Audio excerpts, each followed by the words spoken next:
Hello viewers, this is High Speed Ring. It's a track which has only featured once before as a daily race on Gran Turismo 7, and the primary reason why this is the case is something to do with this.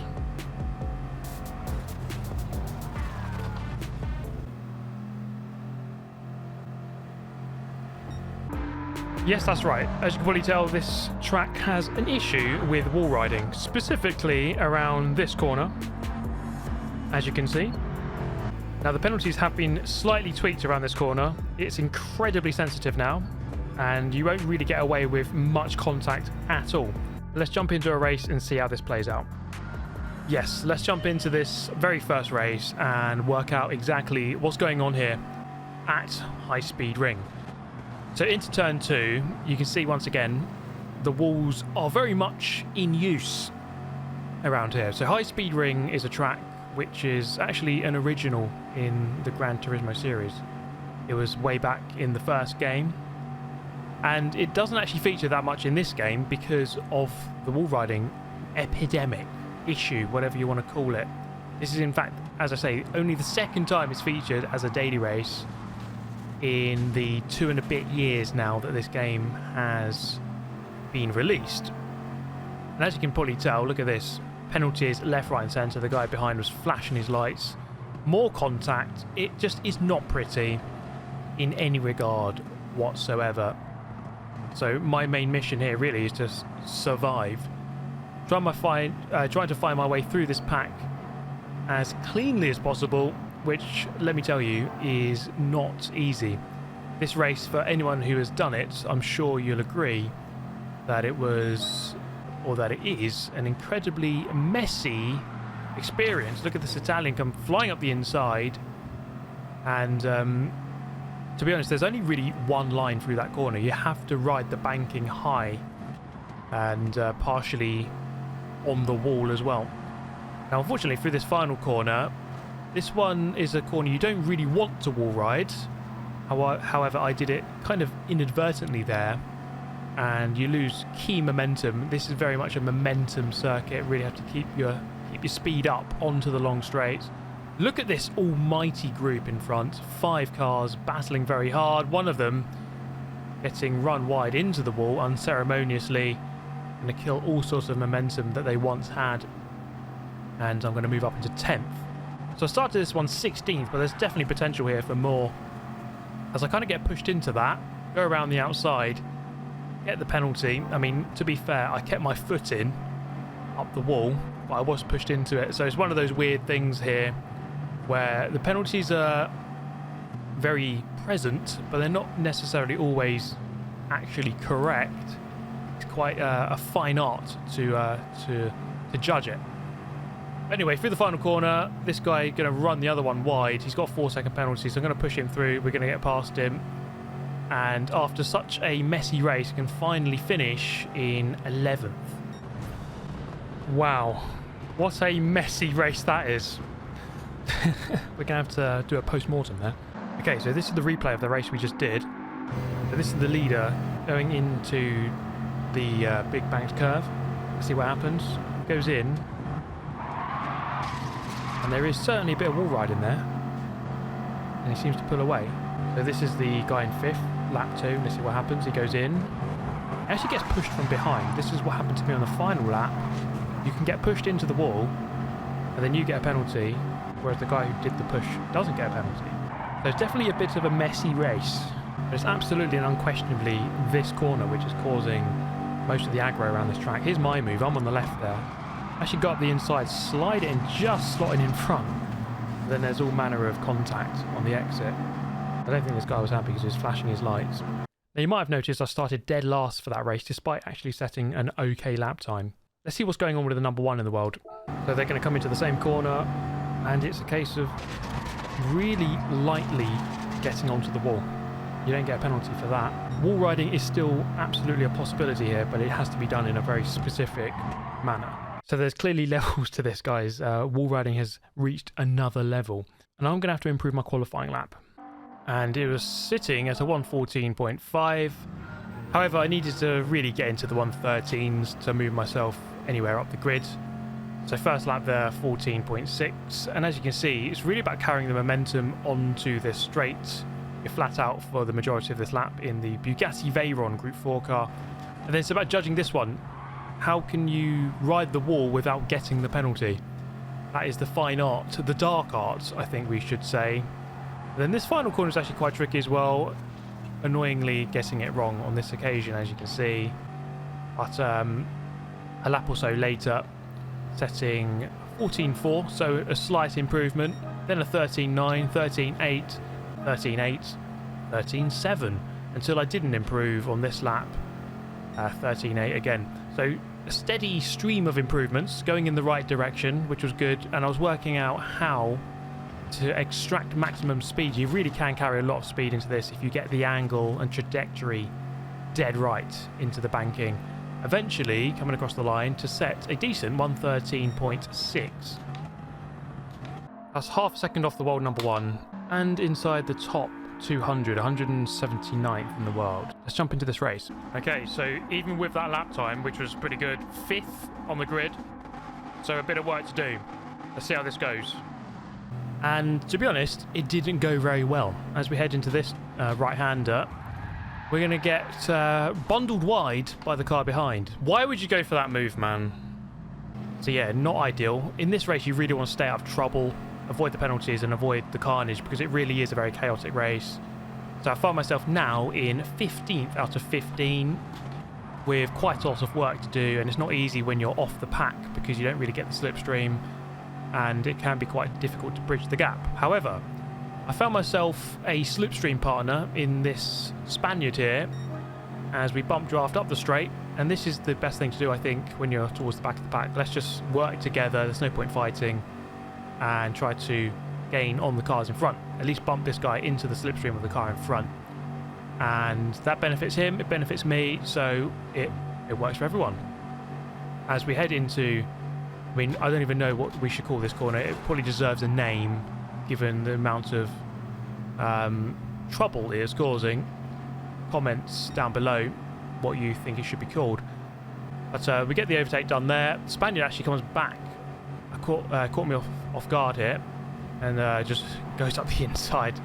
So fair enough. Okay, we're still trying to make our way towards the front of the pack. And here it's really a case of just like maybe just trying to take a bit of a back seat, just trying to sit back a little bit and just analyse what's going on before you really commit to that corner, because otherwise if the car in front gets it wrong, you end up going into the back of them and you can yourself get a penalty or at least get slowed down quite a lot. So this was an interesting moment in this race because we have two people who haven't chosen the Bugatti Veyron, which is clearly the meta for this race. So the guy in 8th place there in the Jaguar, and the driver in 7th in the Suzuki Swift of all cars. So we continue making our good progress through the pack. You see, we've worked together here to really make some solid inroads. Let's not forget I was 15th at the end of lap 1, quite a long way off the pack, and now back to 8th with a chance of 7th, maybe even a better position if the guys in front, the cars in front, continue or start fighting. As just deciding to stick behind for now. There's no need to really push this too much. We do have a chance of an overtake here, but this is the beginning of a little feud that comes up between the two of us, and he's just going to run me wide into the wall. Like, there's no need for that at all. I've bump drafted him the entire race. I've helped him out. I've been extremely polite, and he returns the favour by ushering me towards barrier. And it's not going to be the first and only incident. There's going to be another one as well, because relationships were about to sour between myself and this Spanish driver as we come up towards the end of the race. Is lap 6 of 6 now. As we get a very good exit, there's definitely a chance of an overtake into the final turn. The big banked left-hander. Couple of crashes here. What's going on? We're going to gain 2 positions for free. I'm up into 6th place, but can we get 5th? Up the inside we go. He can perform the nice switcheroo, to be fair to him, but on the exit, he's again going to usher me into the wall. No need for that. So what I'm going to do is say hello to the pit lane, box this lap, mate, off you go, see you later, and finish still in 6th.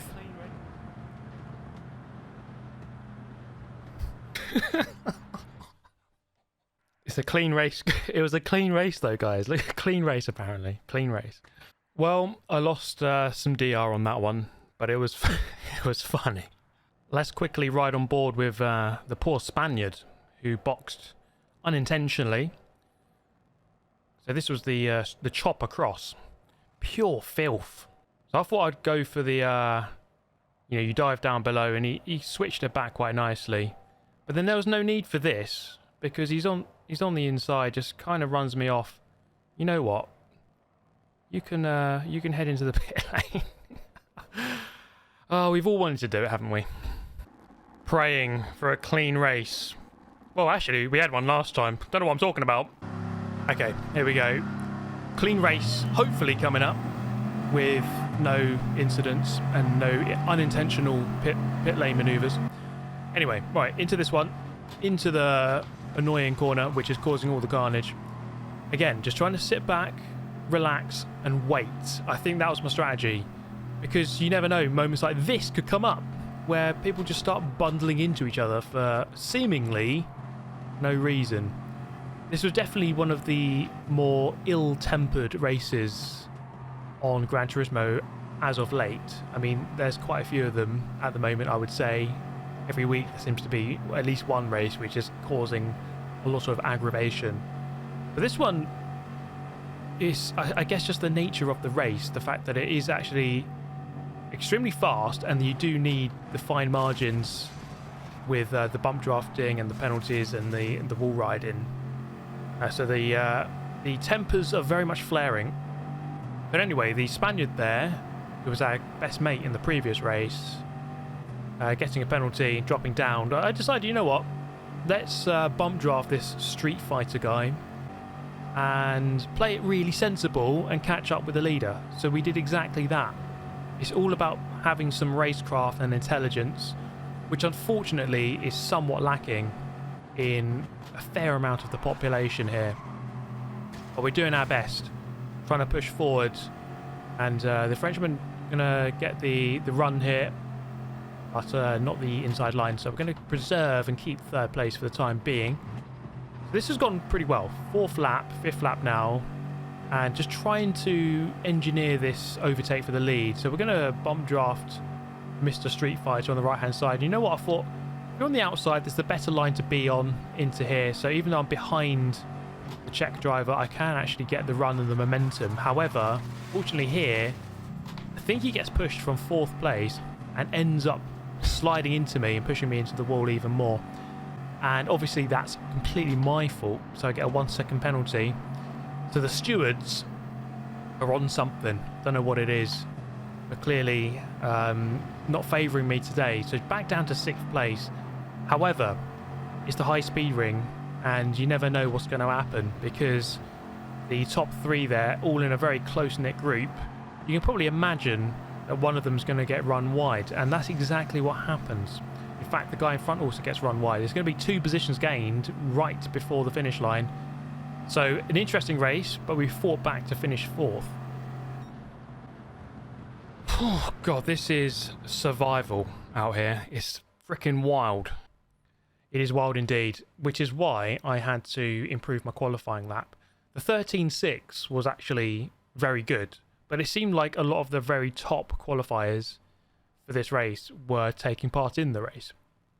And therefore I needed to try to get into the 13.5s or 13.4s, and that would put me hopefully a little bit closer to the front, because it is actually quite hard to get a properly engineered, close and clean and proper overtake on this track, which is kind of a weird thing to say, but at least I was finding it a little bit tricky.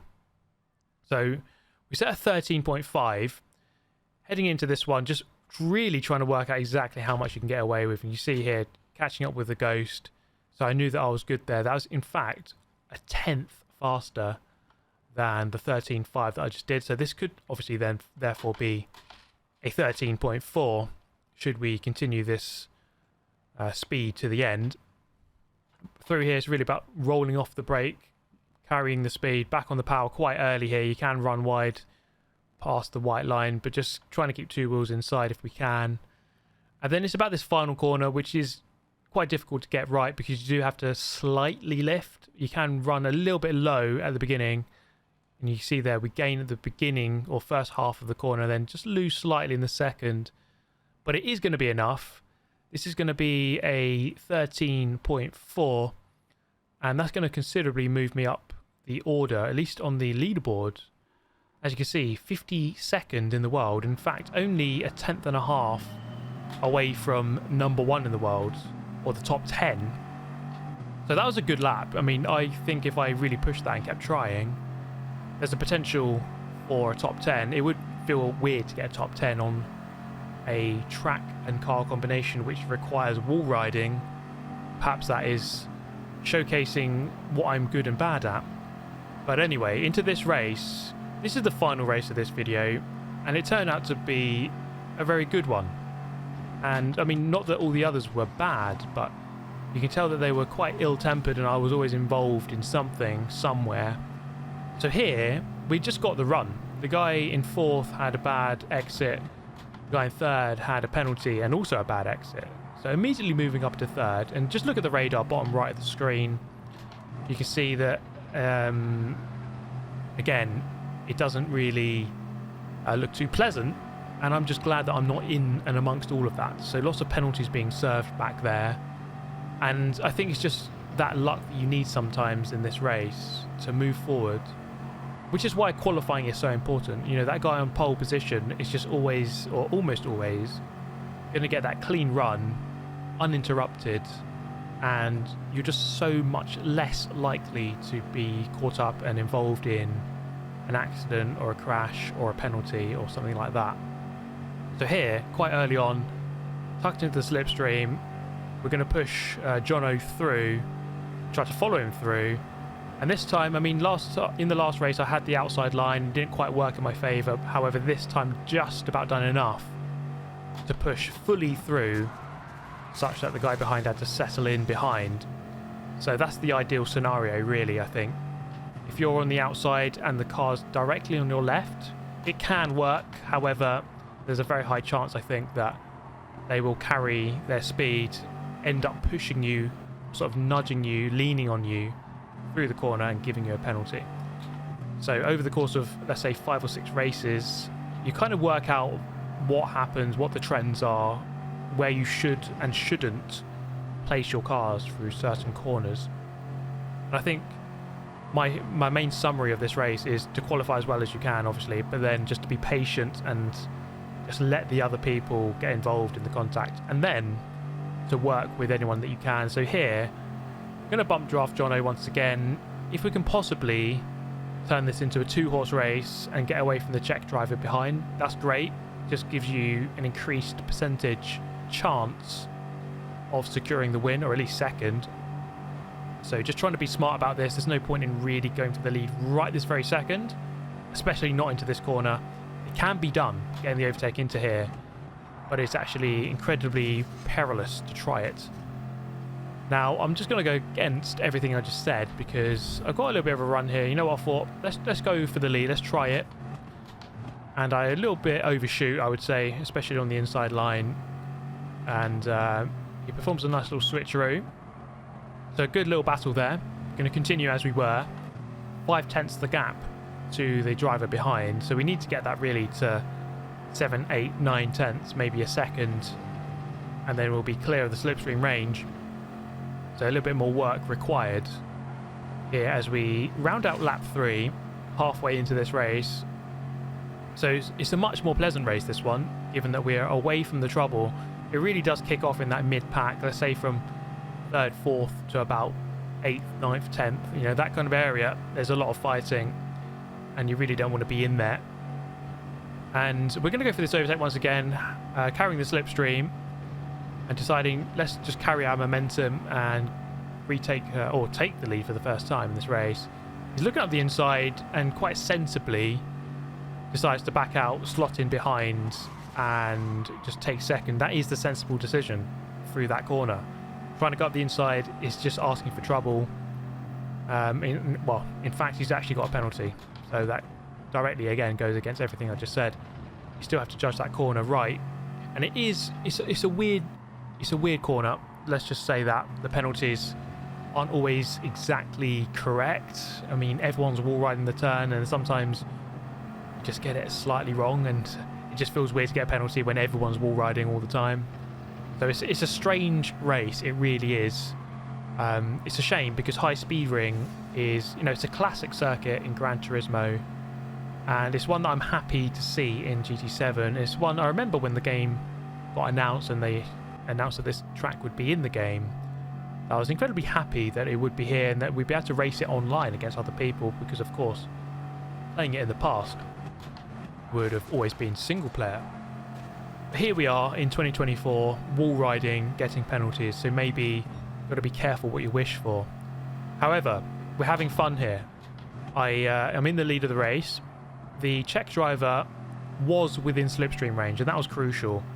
He came out of the final turn at the end of the previous lap 7 tenths behind, which was just enough, and gained a good couple of tenths on this lap, and therefore I'm not going to be able to shake the attention of him from here to the end of the race. This is going to be a direct battle, a one-lap shootout between myself and the Czech driver. Let's see if we can do it. It's not going to be easy. It can be quite tricky to maintain your position when the car behind, of course, has the benefit of the slipstream. I'm going to cover the inside line. It's hard to know which side you should block, because normally you'd block the inside. However, through this long left, I was hoping that I'd be able to just have the inside line and get back to the right-hand side here. However, he had the momentum and was able to fire it around the outside. Decided to not keep it on the inside there. That probably would not have ended well. We could have gone for some shady tactics and kind of leaned on him and nudged him into the wall and slowed him down. But we're not about that life here. I'm going to try and do this fairly. If I can get close enough, there's definitely the potential to nip underneath into the final turn, as it offers up some differing lines, kind of like the new banking at Zandvoort. You can definitely throw up the inside if you get it dead right. It's not always easy to do though. However, on this occasion, it looks like I've not really got into a close enough position. If I can get this corner dead right, there might be a chance to slipstream up to the line. However, that's not going to be the case this time. It's going to be a second. I still thought I'd show you this race because it was just a close race and shows you what is possible around this track without all of the aggravation. Oh, well, it was a good result. It was a good race. Finally, we had a good race. Yeah, wall riding is back. What can we say? Thank you for watching, guys. See you next time. Goodbye.